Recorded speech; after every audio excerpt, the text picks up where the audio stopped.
Nesta noite eu quero cumprimentar a todos os irmãos com a paz do Senhor Jesus, amém?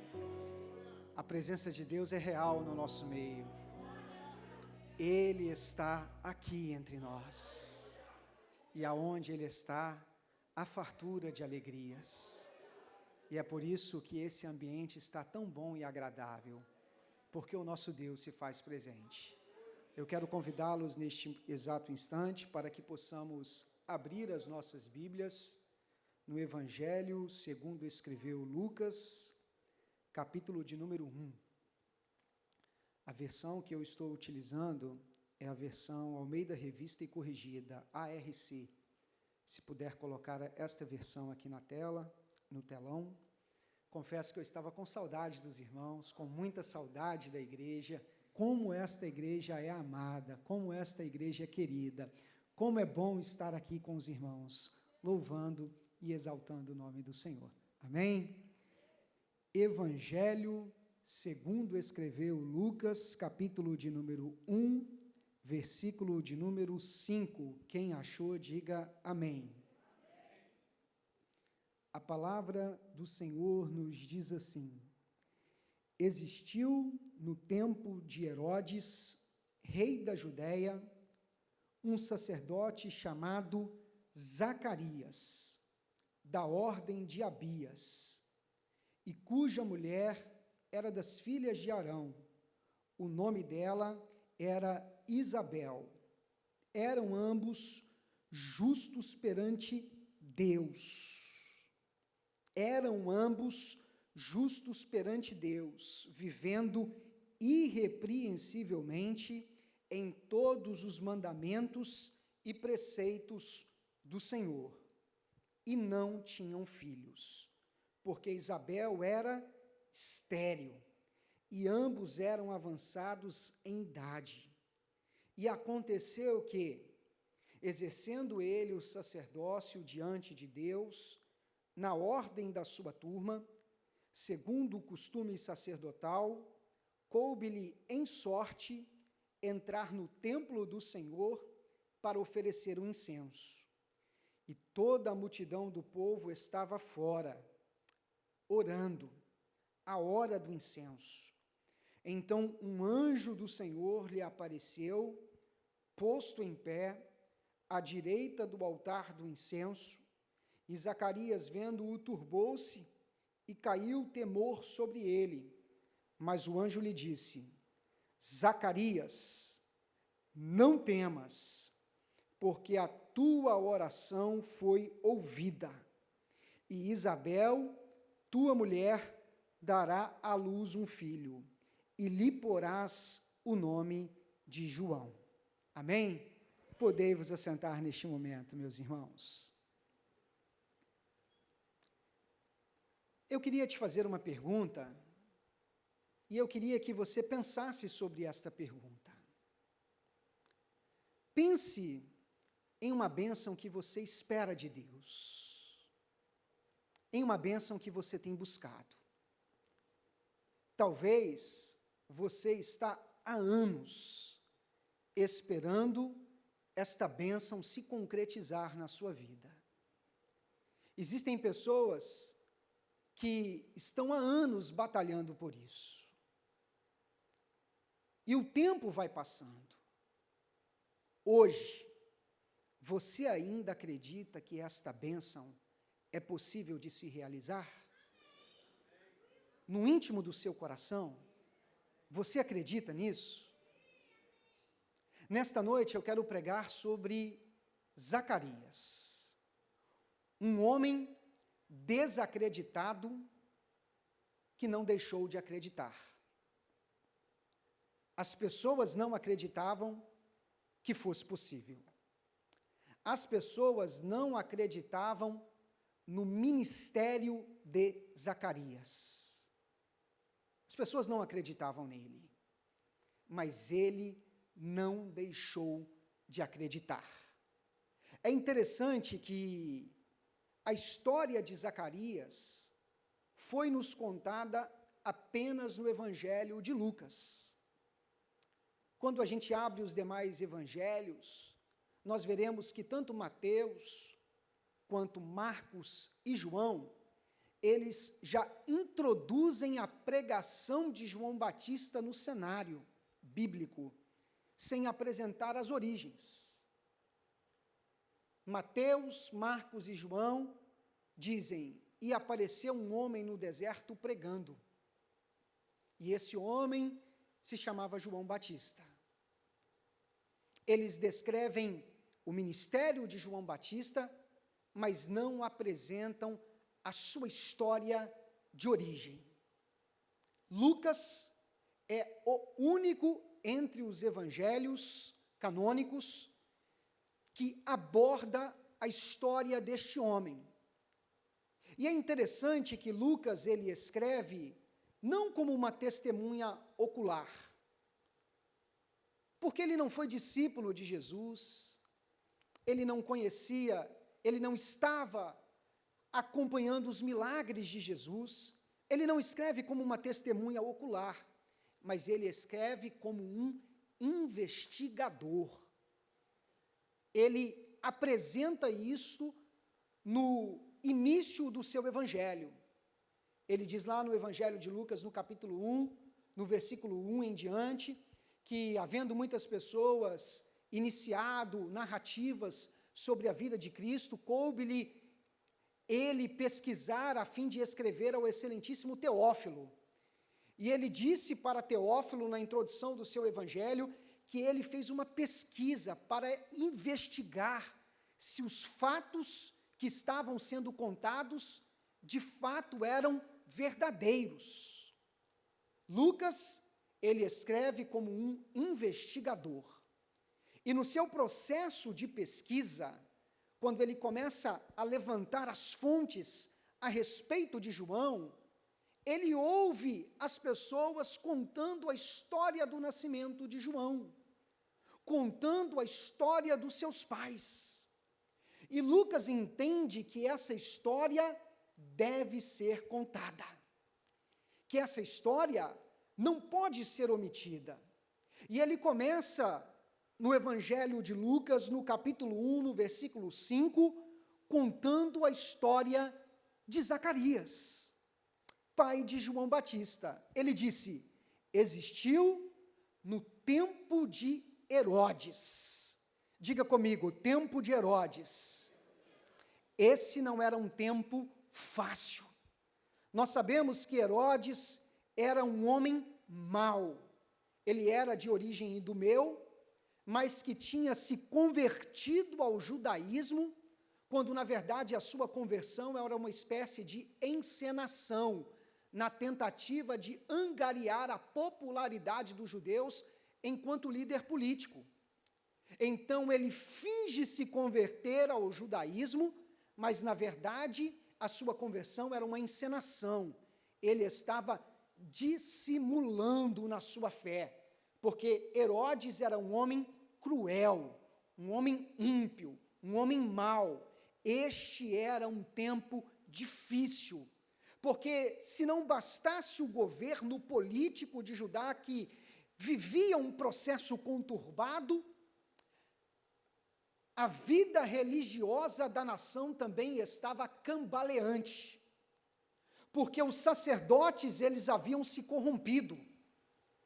Os sacerdotes foram os principais opositores do evangelho, foram os principais opositores da pregação de Jesus, porque a religião judaica na época de Jesus, na época de João Batista, na época de Zacarias, ela tinha se tornado uma religião de aparências, uma religião superficial.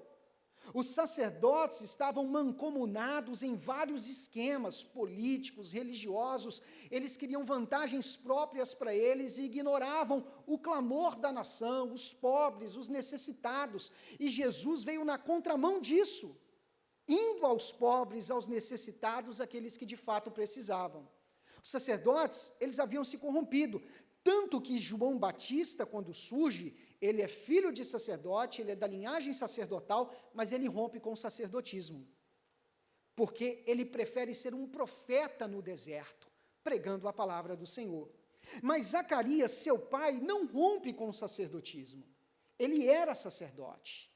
E ele exercia o seu sacerdote, sendo acompanhado de muitos outros sacerdotes que se tornaram hipócritas, superficiais, homens fúteis.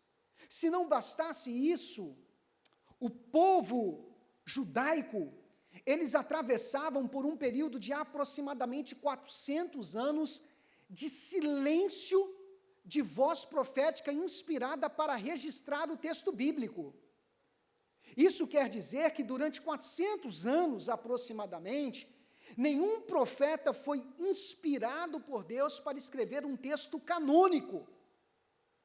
Existia um silêncio. A religião estava apagada. O sacerdócio corrompido. Esse era um tempo difícil para servir a Deus. Mas a Bíblia vai dizer que nesse tempo existiu um homem, existiu no tempo de Herodes, rei da Judéia, um sacerdote chamado Zacarias, da ordem de Abias, e cuja mulher era das filhas de Arão, o nome dela era Isabel. Zacarias, ele era um sacerdote. Toda a sua vida foi preparada e forjada para exercer o ministério sacerdotal. E ser um sacerdote no passado era totalmente diferente de ser um sacerdote hoje. Porque hoje, qualquer pessoa pode ser um sacerdote, desde que chamado por Deus. A condição básica e fundamental é ter a vocação divina. Não importa de quem você é filho, não importa de onde você veio, não importa se você tem sangue azul, se você veio da nobreza, se você veio da periferia, se você nasceu em Ipanema ou se você nasceu na favela. Isso não importa. O importante é o chamado de Deus. Não importa a sua aparência, não importa se você tem um defeito físico, mas antigamente não era assim. Para ser sacerdote, não poderia ter nenhum defeito físico. Isso quer dizer que qualquer pessoa que tivesse um defeito físico, automaticamente estava impedido de ser um sacerdote. Para ser sacerdote, tinha que ser da linhagem de Arão.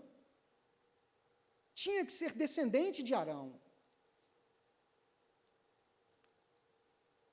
Existiam critérios seletivos. E Zacarias, ele preenchia esses critérios. E quando a gente pesquisa a história de Israel, nós veremos que as crianças que eram da linhagem de Arão, que não tinham defeito físico e que estavam sendo preparadas para o sacerdócio, eles começavam a ser preparados desde a infância. Passavam por um processo de formação muito profundo. E eles só começavam a exercer o sacerdócio aos 30 anos de idade. Era a idade inicial. Era toda uma vida de preparação para começar a exercer o sacerdócio. Zacarias, ele passou por esse processo de preparação, de formação. A Bíblia vai dizer que Zacarias, ele se casou com Isabel, e ela também era de linhagem sacerdotal. A Bíblia vai dizer em Levítico, no capítulo 21, no versículo 14, que era exigido de um sacerdote casar com uma mulher virgem de Israel, mas ela não necessitava ser necessariamente da linhagem de Arão. Quando Zacarias casa com Isabel, ele casa com uma virgem israelita que também era da sua própria linhagem. Então essa era uma bênção dupla. Isabel significa Deus é o meu juramento. Isabel é a versão grega do nome Eliseba, que é a mulher de Arão, lá em Êxodo capítulo 6, versículo 23. O nome de Isabel, Deus é o meu juramento, era um testemunho de louvor e adoração a Deus. Quando a gente olha para a história de Zacarias, nós veremos que a história dele tem um caminho lindo, um caminho inicial, preparado para o sacerdote. Casa com uma mulher da linhagem de Arão, virgem israelita, cujo nome significa Deus é o meu juramento. Mulher temente, serva de Deus, fiel, honesta, íntegra. A Bíblia faz questão de manifestar as qualidades de Isabel. Um sacerdote fiel, temente a Deus, que casa com uma mulher abençoada, constitui uma família, serve a Deus no templo, sendo um canal de bênção para as pessoas. Quando a gente olha para a história de Zacarias, a história dele é uma história aparentemente perfeita. O versículo de número 6 vai dizer que ambos eram justos perante. Eu gosto desse versículo, porque uma coisa é você ser justo diante das pessoas, e outra coisa completamente diferente é você ser justo perante Deus. A sua justiça é uma justiça aparente ou uma justiça arraigada nas Escrituras e fundamentada em Deus? Essa é a diferença da reputação para o caráter. Reputação é o que você é quando os outros estão te vendo. Caráter é o que você é quando ninguém está te vendo. Porque quando ninguém está te vendo, Deus está te contemplando. E o que você é, quando ninguém está te vendo, é quem de fato você é, diante de Deus. Nós vivemos em uma época onde as pessoas se preocupam muito com a reputação, mas se esquecem do caráter. Deus nos chamou para ter caráter. Reputação é consequência do caráter.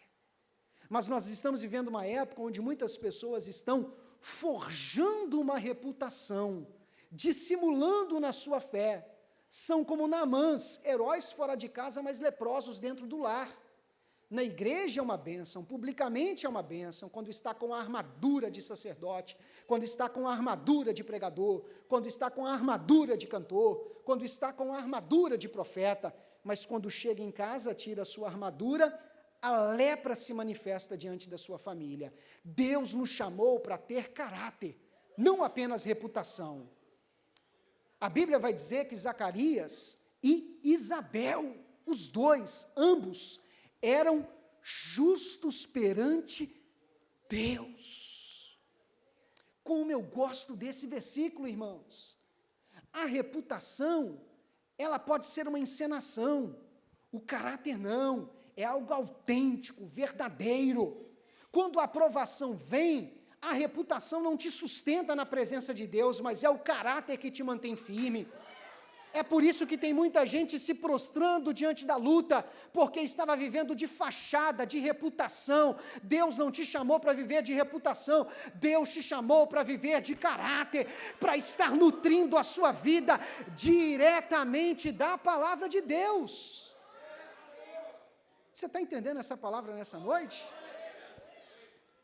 E a Bíblia vai dizer que eles viviam irrepreensivelmente. Viver irrepreensivelmente é diferente de viver de modo perfeito. Eles não eram perfeitos, eles eram irrepreensíveis. Porque quando eles erravam, eles ofereciam sacrifício e se retratavam. De modo que não havia mais poder de acusação sobre a vida deles. A gente pode até errar na nossa vida, mas a gente não pode estar conivente ao erro. A gente não pode se congratular com o erro. Nós não podemos fazer parcerias com o erro. Quando nós errarmos, nós precisamos reconhecer os nossos erros, pedir perdão a Deus, e aí nós seremos irrepreensíveis, porque uma vez que Deus nos perdoou, ninguém mais vai nos acusar, porque nenhuma condenação há para aqueles que estão em Cristo Jesus. Viver irrepreensível é diferente de viver de modo perfeito. Eles não eram perfeitos, eles eram irrepreensíveis, porque eles resolviam seus problemas, eles tratavam as suas questões. E a Bíblia vai dizer que eles viviam irrepreensivelmente em todos os mandamentos do Senhor. Eu gosto dessa palavra, pastor, porque a obediência deles não era uma obediência seletiva. Hoje as pessoas estão lidando com a palavra de Deus de modo seletivo. Isso daqui eu posso obedecer. Isso daqui está difícil para mim. A palavra de Deus não é um self-service, onde você come o que você gosta e o que você não gosta você deixa para lá. A palavra de Deus, ela deve ser amada, ela deve ser abraçada, ela deve ser obedecida, não em partes, mas na sua integralidade, não apenas alguns trechos que nos favorecem, mas principalmente aqueles trechos que nos incomodam, aqueles trechos que tocam nas nossas feridas, que tocam profundamente no nosso ser, porque são essas partes que precisam ser transformadas na nossa vida. Enquanto você lidar com a palavra de Deus de modo seletivo, você jamais experimentará a transformação que a palavra de Deus tem para operar na sua vida. Eles viviam irrepreensivelmente em todos os mandamentos do Senhor. É viver em todos, é seguir a Deus na totalidade, completamente. Porque hoje em dia a gente vive uma época onde as pessoas dizem assim, não, eu tenho um lado crente, mas eu tenho um outro lado. Uma vez eu ouvi uma discussão entre dois pastores na igreja, e um pastor olhou para o outro e disse, olha, você só conhece o meu lado crente, você não conhece o meu outro lado não. Ficou nervoso, né? Perdeu a compostura. Aí o outro pastor sabiamente olhou para ele e disse, pois o meu outro lado também é crente. O nosso outro lado também é crente, também é de Jesus, é de um lado, é do outro, é completamente, integralmente, inteiramente somos de Cristo. Glória a Deus. Versículo de número 7. A história deles é perfeita, até que o texto bíblico vai dizer, e eles não tinham filhos. A história de Zacarias era perfeita.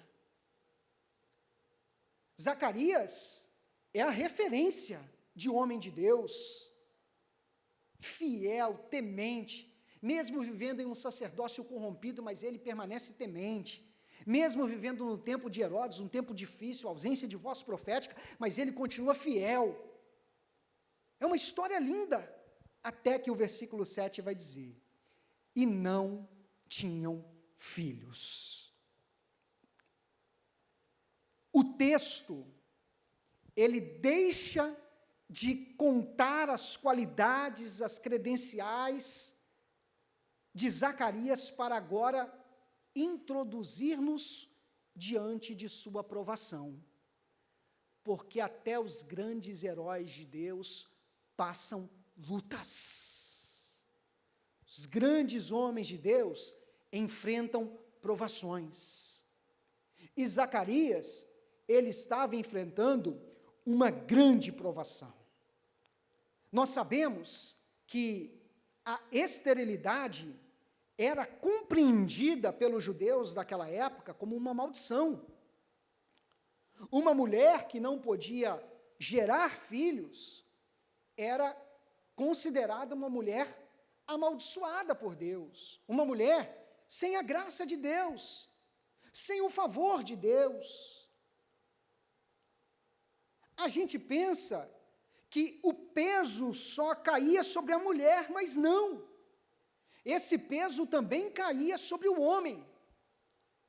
Os judeus ensinavam, na sua tradição, que existiam 4 tipos de homens que não poderiam falar com Deus, porque as suas orações não seriam respondidas. Eles ensinavam isso. 4 tipos de homens que não poderiam falar com Deus, porque as suas orações não seriam respondidas. Porque, segundo a compreensão judaica, estes homens não possuíam um favor divino, a graça de Deus. E o primeiro tipo de homem era aquele que já era casado há um bom tempo e ainda não tinha tido filhos. Ele não poderia falar com Deus, porque as suas orações não seriam respondidas. Zacarias era o quê, irmãos? Sacerdote. Qual que era a função do sacerdote? Interceder pelo povo diante de quem? Diante de Deus. A função do sacerdote era basicamente falar com Deus, orar pelo povo. Enquanto o profeta era um representante de Deus diante do povo, ele recebia a mensagem de Deus e entregava para o povo, o sacerdote, ele caminhava na via oposta. Ele era um representante do povo diante de Deus, porque o povo não poderia ir até a Deus. Então o povo procurava o sacerdote, apresentava os seus pedidos, as suas queixas, as suas petições, e o sacerdote encaminhava os seus pedidos a Deus, intercedendo pelo povo. Agora pense o drama de Zacarias. Ele é um sacerdote que deve orar pelo povo, mas as pessoas ensinam que a sua oração é em vão, porque a sua oração não pode ser respondida. Em outras palavras, Zacarias é um sacerdote desacreditado. As pessoas não acreditam no ministério de Zacarias. As pessoas não acreditam na função sacerdotal de Zacarias. E a Bíblia faz questão de dizer a gravidade da situação de Zacarias. Porque o problema não era apenas a esterilidade de sua esposa Isabel. O texto bíblico vai dizer que não tinham filhos, porque Isabel era estéril, e ambos eram avançados em idade. O texto faz questão de mostrar que o que era para ter acontecido não aconteceu no tempo que deveria ter acontecido. Zacarias casou na sua juventude, aguardou durante anos os filhos chegarem e os filhos não vieram. E a situação havia se agravado, porque agora ele já se encontrava em uma idade bastante avançada. O texto faz questão de dizer que ele já tinha uma idade bem avançada. Naquela época, não existia aposentadoria para o sacerdote. Existia para o levita, mas não para o sacerdote. Então, Zacarias, mesmo em uma idade avançada, ele ainda continuava exercendo o sacerdócio, passando por uma grande luta, passando por uma grande provação, porque ele pediu durante anos a Deus a bênção. Ele pediu a Deus que ele queria ser pai, que sua mulher gerasse filhos. Ele aguardou durante anos esse pedido. Pediu, orou, buscou, confiou, acreditou, perseverou, persistiu, testemunhou, mas a bênção não veio. A bênção não veio. O que fazer quando a bênção não vem? O que fazer quando a gente pede tanto a Deus algo e este algo não acontece? O que fazer quando as nossas orações e as nossas petições não se realizam? O que fazer? Versículo de número 8. Vamos ver o que Zacarias fez, meus irmãos. A Bíblia vai dizer, no versículo de número 8, que e aconteceu que, exercendo ele o sacerdócio, o que ele fez? Continuou servindo a Deus. Continuou exercendo o seu sacerdócio. O nome de Zacarias significa Jeová se lembrou. E apesar de ter este nome, ele não tinha sido lembrado em suas orações. Zacarias era um paradoxo vivo. Seu nome era Jeová se lembrou, mas a sua oração não tinha sido respondida. Ele era um sacerdote que deveria orar pelo povo, mas o povo não acreditava na sua oração. Zacarias era um paradoxo vivo.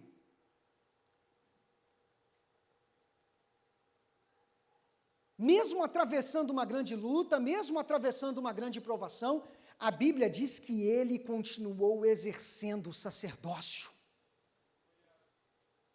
Ele não recebeu aquilo que ele desejava.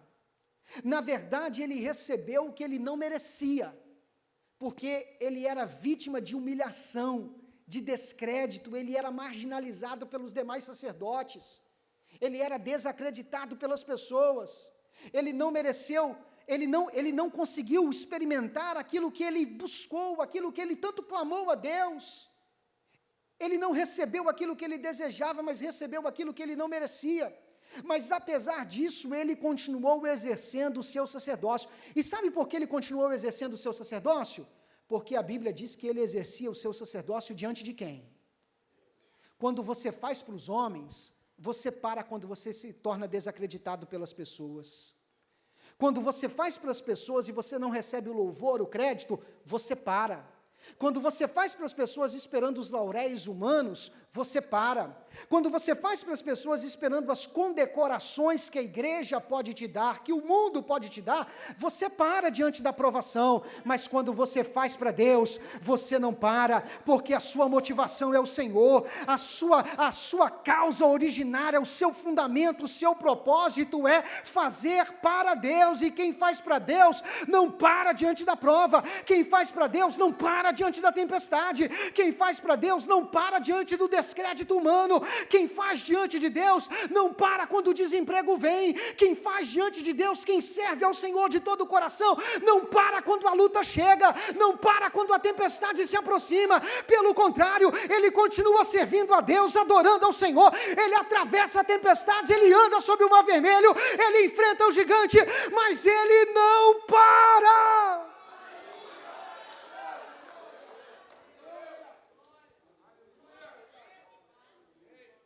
Ele exercia o seu sacerdócio diante de Deus. Quando eu olho para Zacarias, eu vejo que Zacarias é um exemplo para a igreja, porque Zacarias é um homem que, apesar da luta, não deixou de acreditar. A situação pode estar difícil para você, mas não deixe de acreditar, porque fiel é aquele que prometeu, e ele vai cumprir a sua promessa, ele vai cumprir a sua palavra. O Senhor é contigo, você não está sozinho. Então, apesar da luta, não deixe de acreditar que a vitória vai chegar, porque a Bíblia diz em 1 Coríntios capítulo 15, versículo 57, graças a Deus que nos dá a vitória por meio de Cristo Jesus, o nosso Senhor. Volto a fazer a pergunta que eu fiz. Você acredita que Deus pode fazer? Existe um pensamento que diz: acredite em suas crenças, duvide de suas dúvidas. Não cometa o erro de acreditar em suas dúvidas e duvidar de suas crenças. Tem crente acreditando na dúvida e duvidando da crença.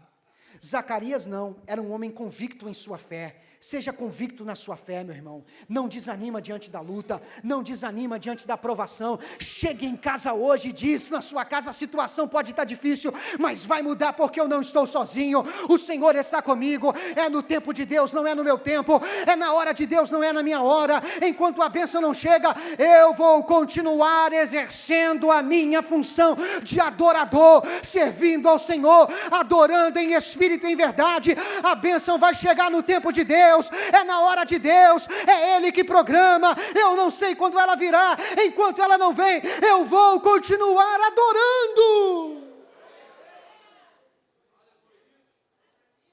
É isso que Deus espera de nós. Ele continuou exercendo o seu sacerdócio diante de Deus, na ordem da sua turma. Sabe o que isso significa? Isso significa que eram muitos sacerdotes que exerciam o ministério sacerdotal no templo de Jerusalém. Antigamente, existiam quantos templos em Jerusalém, na época de Zacarias? Um templo. Não é como hoje que existem muitos templos. Muitos sacerdotes espalhados em diversos templos. Naquela época, era um templo. E quantos sacerdotes existiam? Flávio Josefo, historiador que viveu próximo do primeiro século, que viveu no primeiro século, né, próximo de Cristo, ele chegou a dizer que na sua época existiam mais de 20 mil sacerdotes em Jerusalém. Mais de 20 mil sacerdotes para um templo.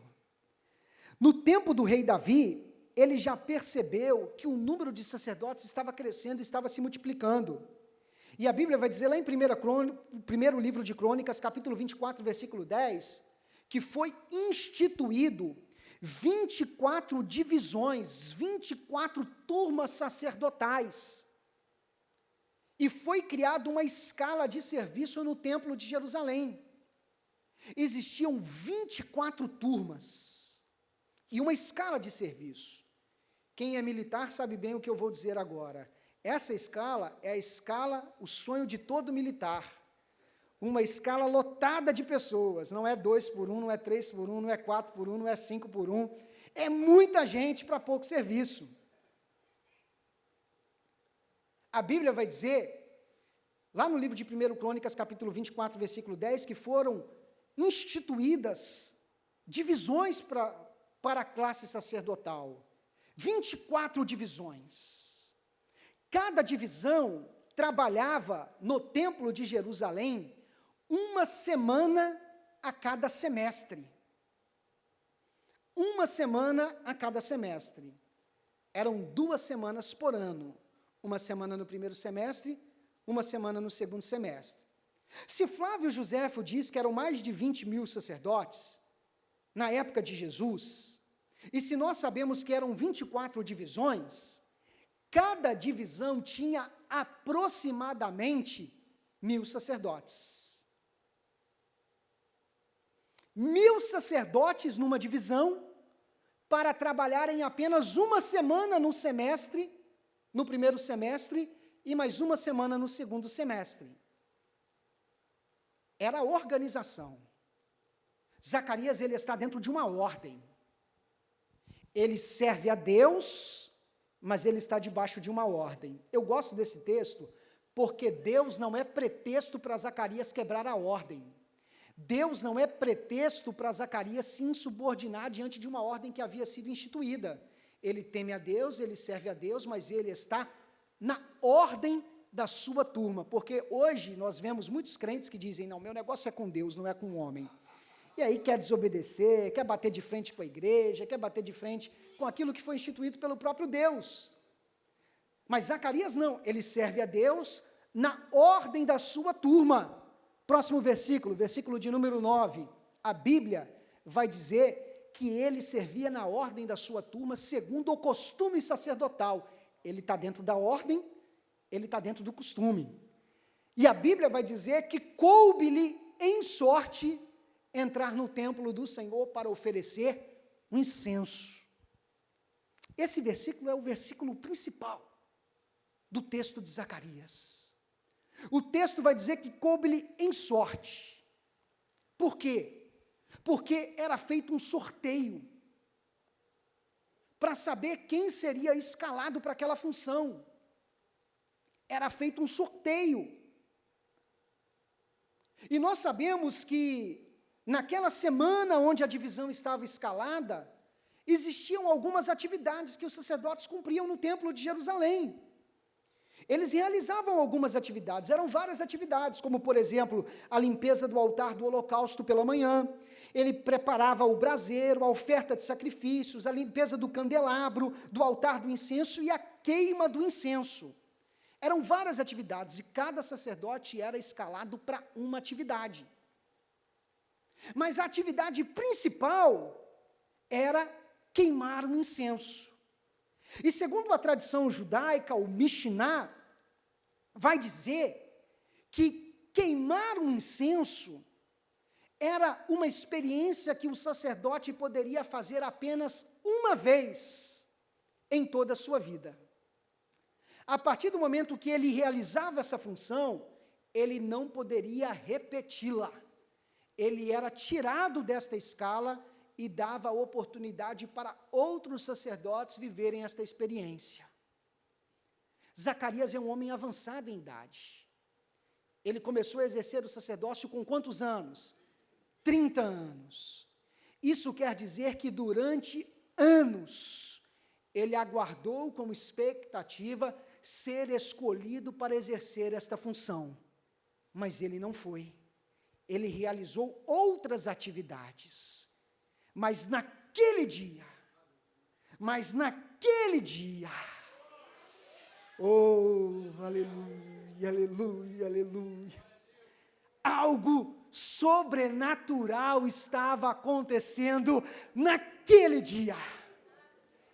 O palco divino estava preparado. O invisível se manifestaria na vida de Zacarias. Deus desvendaria os olhos de Zacarias para que ele enxergasse o anjo do Senhor e recebesse uma palavra divina que mudaria a sua vida e a sua história por completo. E naquele dia não foi por acaso, porque Deus não faz nada por acaso, mas naquele dia foi feita sorte e a sorte caiu sobre Zacarias. Nós sabemos que não foi sorte. Foi.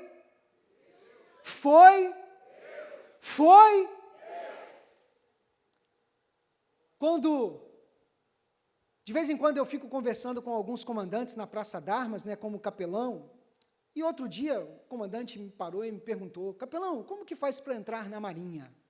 E aí eu explico: é um concurso público que a gente faz, existem alguns requisitos que a gente precisa ter, e é um concurso muito difícil, porque geralmente é uma vaga no Brasil inteiro, com a prova aplicada em todas as capitais do Brasil. Todas as capitais do Brasil a prova é aplicada, centenas de candidatos. E ele falou: nossa, mas uma vaga, capelão? Uma vaga? Aí o comandante olha para mim e fala assim: são quantos candidatos mais ou menos? Eu falei: quase 1000. Aí o comandante assusta, olha para mim: capelão, quase 1000? Uma vaga? E você passou? Eu falei: eu passei. Aí o comandante olha para mim e fala: nossa, capelão, que sorte.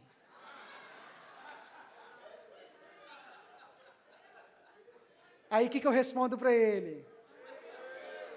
Não é sorte, é Deus. Na sua vida não é sorte, na sua vida é Deus. Você está do lado dessa esposa abençoada, as pessoas podem dizer para você: nossa, mas que sorte, hein? Não foi sorte. Olha para sua esposa agora, para o seu cônjuge, diga para ela: não foi sorte, foi Deus, a minha vida está nas mãos de Deus, aquele livramento não foi sorte, foi Deus, a sua conversão não foi sorte, foi Deus, a sua separação para o ministério não foi sorte, foi Deus, aonde você está hoje não foi sorte, foi Deus, o que aconteceu na sua vida não foi sorte, foi Deus, de onde Deus te tirou e aonde Deus te colocou, não foi sorte, foi Deus, porque a sua vida está nas mãos de Deus. Você pode aplaudir ao Senhor nessa noite?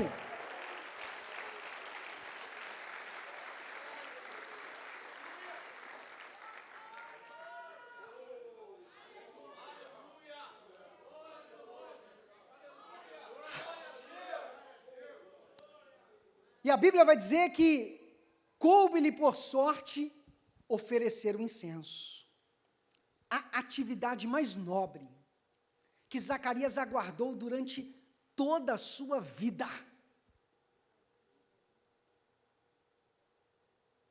Mas agora, os outros sacerdotes olhavam e diziam: mas como pode ele queimar o incenso? Porque enquanto o incenso era queimado, o sacerdote orava pelo povo, o povo ficava do lado de fora orando e o sacerdote lá dentro orando. Os demais sacerdotes olharam e: como pode ele? Mas nem as suas orações são respondidas. Como que ele vai orar pelas pessoas? Deus não vê como vê o homem.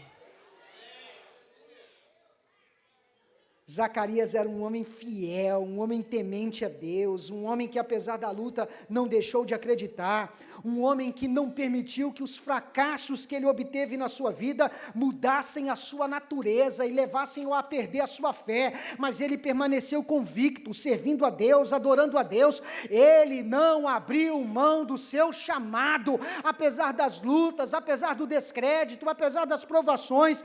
Ele não permitiu que a opinião dos outros influenciasse a percepção que ele tinha a respeito de si mesmo. Você não é o que os outros dizem. A palavra negativa dos outros só terá efeito sobre a sua vida se você aceitar estas palavras. Existe um pensamento que diz que o problema não é o problema. O problema é a sua atitude diante do problema. Olha para a pessoa que está do seu lado e diga para ela: o problema não é o problema. O problema é a sua atitude diante do problema. Como você vai agir diante do problema? Como você vai se comportar diante do problema? Zacarias, ele continuou fiel. E ele foi o escolhido para queimar o incenso. Porque Deus não se preocupa com o que os outros dizem a respeito de você. E isso é fantástico, irmãos. Porque Deus nos conhece. Deus sabe quem eu sou, Deus sabe quem você é, Deus conhece a tua história, Deus conhece o teu nome, Deus conhece o teu sobrenome, Deus conhece as lutas que você já travou, a sua história, as batalhas que você já teve. Deus sabe que você é um vitorioso por estar na noite de quinta-feira, na AD Bom Sucesso, adorando ao Senhor, porque você já passou pela luta, já passou pela prova, mas a prova não te deteve e você está aqui na presença do Senhor, adorando a Deus. Próximo versículo, versículo de número 10. E toda a multidão do povo estava fora, orando, a hora do incenso. O povo estava lá fora, Zacarias estava lá dentro, e o negócio agora era entre Deus e Zacarias. Versículo de número 11, então um anjo do Senhor lhe apareceu, posto em pé à direita do altar do incenso. Essa era uma hora que ninguém podia entrar no lugar santo, porque o incenso estava sendo queimado, apenas o sacerdote, o oficiante, aquele que estava presidindo a cerimônia, somente ele estaria ali no lugar santo para conduzir aquela cerimônia.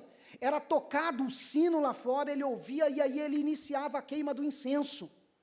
Mas a Bíblia diz que o anjo do Senhor foi lá, porque o nosso Deus tem poder e autoridade para entrar onde as pessoas não têm autorização de entrar, para fazer o que as pessoas não têm autorização de fazer. Ele pode todas as coisas. O nosso Deus quebra protocolo para abençoar os seus filhos. Próximo versículo, versículo de número 12.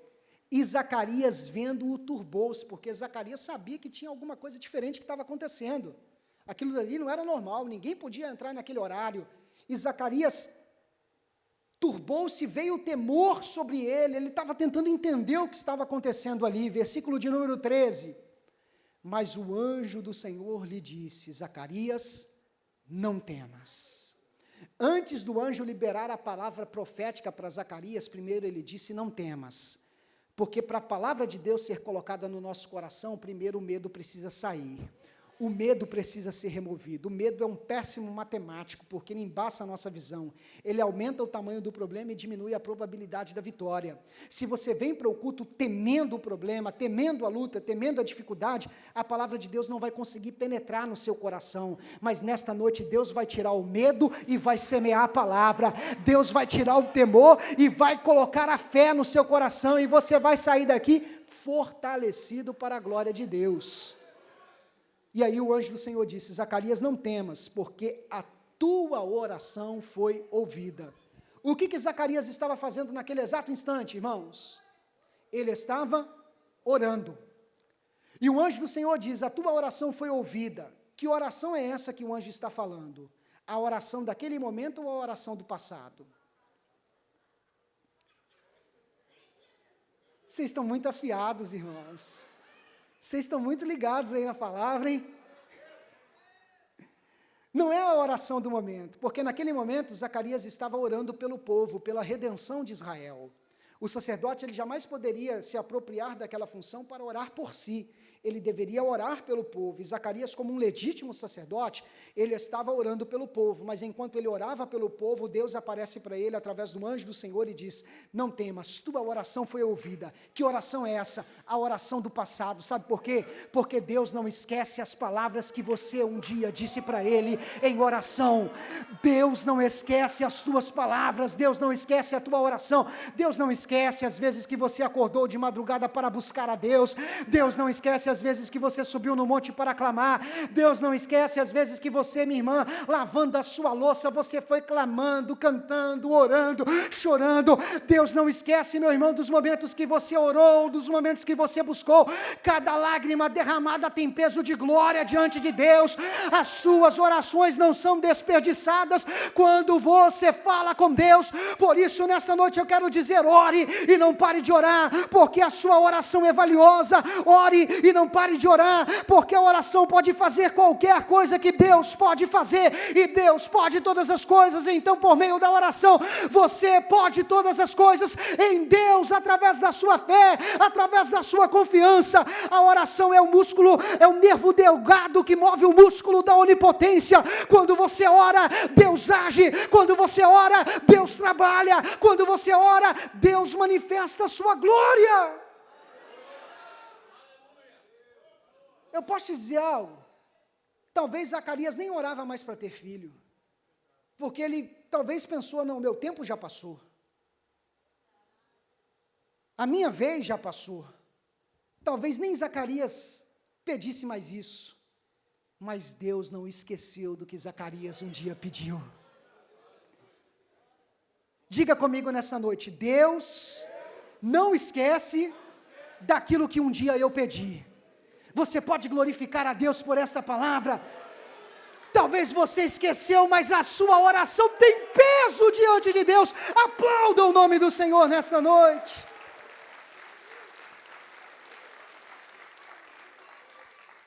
E aí a Bíblia vai dizer: não temas, a tua oração foi ouvida. Tua mulher dará à luz um filho. Onde que estava Isabel? Na casa dela, provavelmente. E onde era a casa da Isabel? Nas montanhas de Judá, bem distante do templo de Jerusalém. Mas o anjo que manifesta no templo, que toca em Zacarias, que fala com Zacarias no templo, ele alcança a sua família lá nas montanhas da Judéia. Porque o que Deus faz no templo chega no seu lar. O que Deus faz no templo, a bênção que começa no templo, ela é gerada no seu lar, e o seu lar vai colher os frutos. Deus não está circunscrito a locais, Ele não está preso a locais. Ele é o Deus que está em todos os lugares e tem todo o poder em suas mãos. O Deus que age no templo, Ele toca em Isabel. E aí a Bíblia vai dizer: tua mulher dará à luz um filho e lhe porás o nome de João. Só 4 homens em toda a Bíblia tiveram um nascimento profetizado por um anjo da parte do Senhor. Só 4 homens em toda a Bíblia: Isaac, Sansão, João Batista e Jesus. O próprio Deus escolheu o nome da criança. E interessante que naquele exato instante, Zacarias ele orava pela redenção de Israel. Mas um dia, ele orou para ter um filho. Naquele dia, Deus juntou os 2 pedidos, a oração da redenção de Israel e a oração do seu filho, porque João Batista teve um propósito fundamental na redenção de Israel, porque tudo que Deus faz é perfeito. Deus vai juntar o que você nem imagina para te abençoar e para mostrar que a glória é dele, a graça é dele, ele faz o que ele quer, quando ele quer, para a glória dele. Aleluia!